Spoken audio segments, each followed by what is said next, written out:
Obviously, the last couple of years, Eastside has continued to have success. How do you continue to build upon what you guys have already laid as the foundation? We laid a pretty foundation through my sophomore and junior year, so we just hope to build on that success and get more kids to buy into the program, and we just hope to have good seasons coming up. Yeah, what do you take away from last year that you can even improve upon this year? Really just hard work. That was one thing about us juniors and seniors. We worked really hard in the weight room and on the field, and we were in the film. We watch a lot of film and just a lot of stuff like that. If we can get people to buy into the program, I think we'll be fine. From what Coach said, obviously, you graduate PJ and some other seniors, but not a tremendous amount of numbers. So how much does it help you guys knowing that you do have a lot of experience on Friday night back?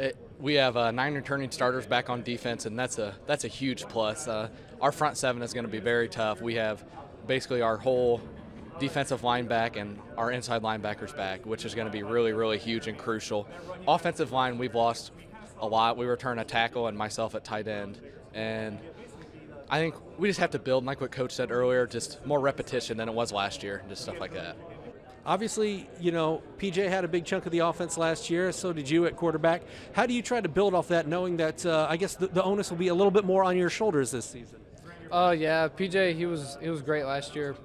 What I'm trying to do, I'm trying to help our new running back out. He's going to have to carry the load a little bit, but I'm going to have to carry the load a little bit more than I did last year. You guys have put together a couple of good seasons back-to-back for Eastside. How do you keep that momentum going? Just like Landen said, hard work. Our kids work hard in the off season and watching film and repetition and stuff like that. For you guys, what's going to be the biggest focus when you hit the practice field Monday? Working on our offensive line.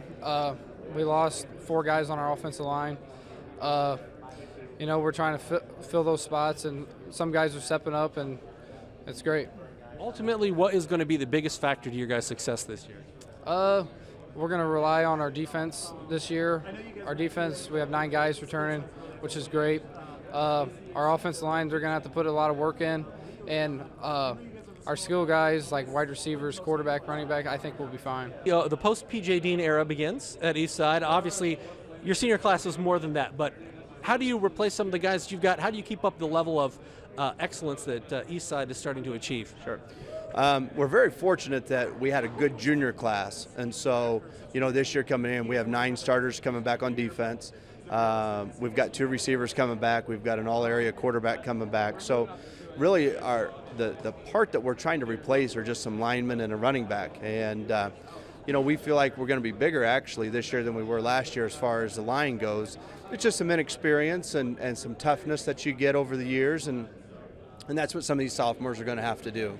You're set at the quarterback position, correct? Yes. Tell me a little bit about that.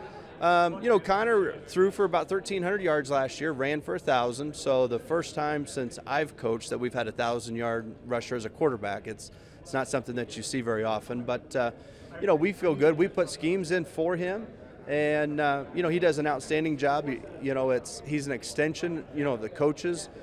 We spend a lot of time just looking at calling plays at the line of scrimmage and reading the right guys in the passing game. So, as a freshman, he struggled a little bit. As a sophomore, made a huge jump. Now as a junior, we expect him to make another huge jump. What's the biggest focus when you guys hit practice on Monday? It's going to continue just to find, offensive linemen and the consistency that goes along with that. When you have a bunch of seniors on your line like we did last year, we could go through things once or twice and they have it. Now we're finding that we go through it 4 or 5 times, and that's the frustration, but that's just part of the growing process too.